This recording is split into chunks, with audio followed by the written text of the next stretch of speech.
자, 안녕하세요. 입지의 비밀입니다. 오늘 영상은 대구 부동산 청약 시장에 관한 내용입니다.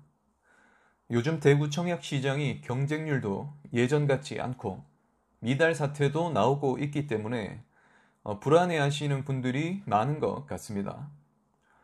언론이나 각종 매체들에서도 이러한 분위기를 틈타 자극적인 내용들로 기사를 만들기도 하죠. 이 중 사실인 부분과 과장인 부분들, 그리고 오류가 있는 부분들을 걸러내면서 봐야 하는데, 생계로 바쁜 일반 시민들은 하나하나 들여다볼 여유조차 없습니다.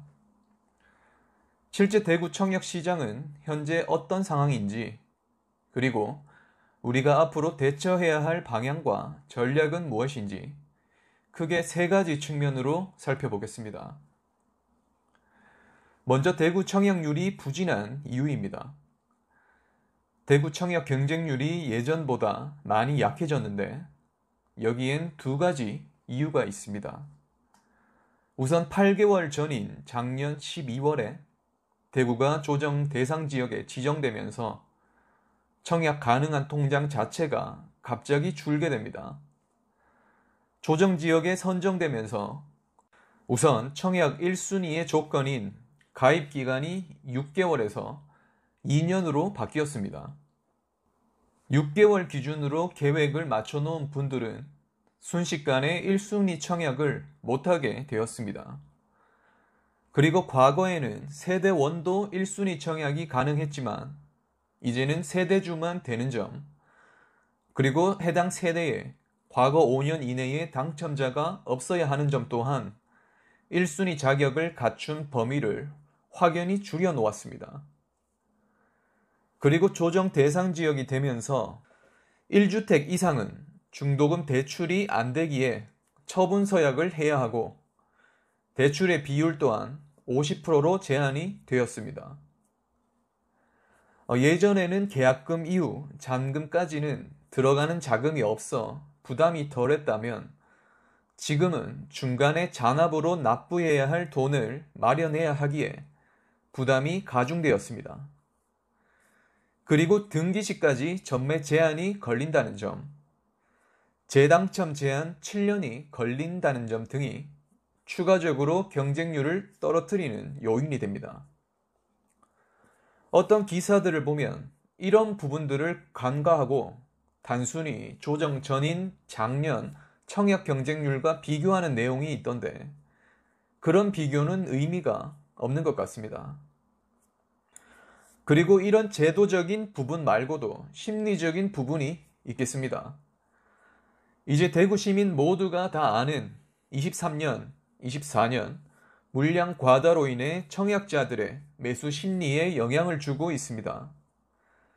다른 아무런 변수가 없다면 수요와 공급의 법칙에 따라 공급이 많아질수록 가격은 우하향합니다. 그와 반대의 효과를 내는 변수들이 더 많다면 어떻게 될지 모르죠. 지금처럼 전세 주기기 정책, 양도세 강화로 매도 물량 잠금 현상, 대구 이외 지역, 특히 수도권의 공급 축소로 인한 가격 상승 등이 지속되면 반대의 효과가 서로 뒤엉키게 됩니다. 하지만 계속 물량이 많다는 기사들과 언론에 노출되다 보니 공포심이 더욱 올라가게 되죠. 더군다나 최근에 미분양되는 단지들도 속속 등장하고 있기 때문에 이러한 우려는 더욱 심화되고 있는 상황입니다. 그럼 대구 청약 시장에서 살펴볼 두 번째 측면인 그럼 어떠한 단지들이 미분양이 되고 있는지 한번 살펴보겠습니다. 우선 미분양이라고 한다면 정당 계약, 예비 당첨, 그리고 줍줍까지 끝나고도 분양이 완료되지 않은 상황을 이야기합니다. 그래서 이후 선착순으로 접수를 받게 되고 이때는 무주택의 제한이 없습니다.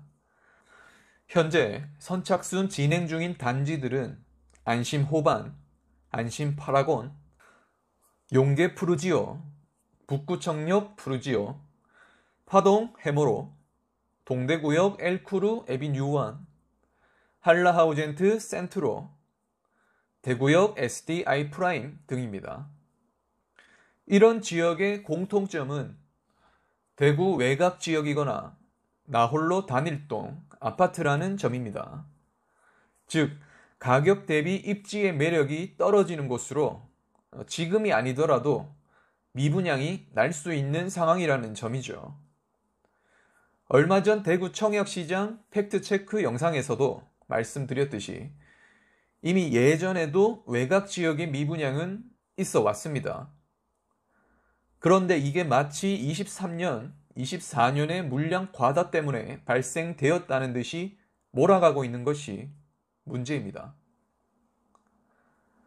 그렇지만 외곽 지역이라도 미분양 물량이 쌓이는 것이 좋은 방향은 아니기 때문에 이러한 불씨와 청약자들의 공포가 대구 도심 청약에도 번지는지가 중요합니다.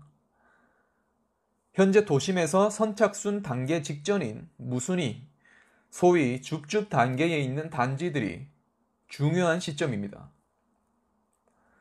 태평로 지역의 태왕과 힐스테이트, 중동 지역의 더샵이 진행 중이죠.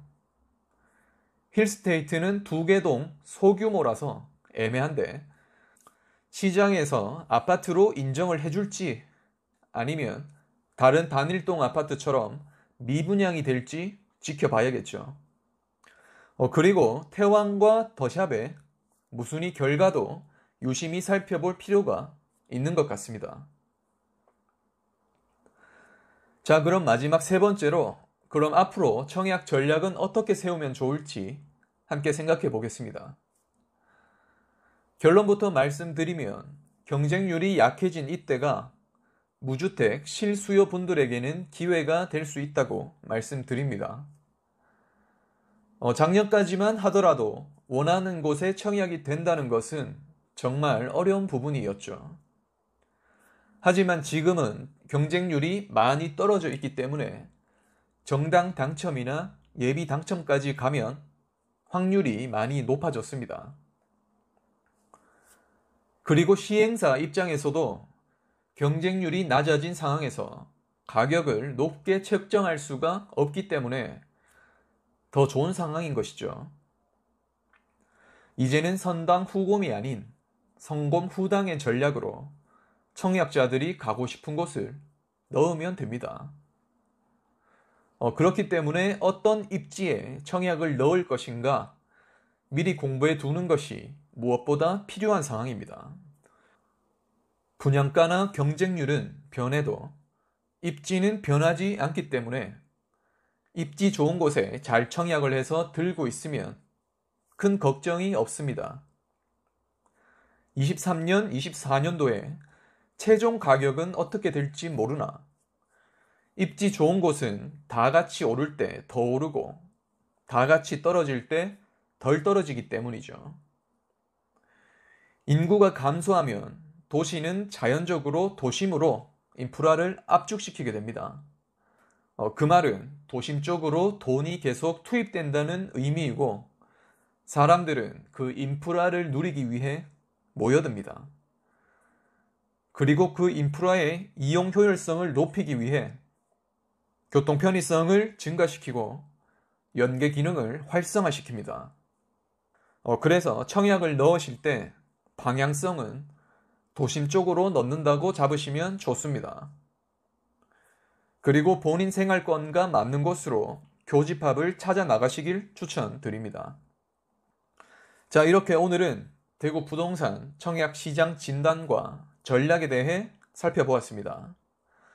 모두 원하시는 곳 청약 당첨되시길 기원드립니다. 그럼 오늘 영상은 여기까지고요. 영상이 도움되셨다면 구독, 그리고 좋아요 눌러주시고요. 저는 다음 영상에서 뵙겠습니다. 감사합니다.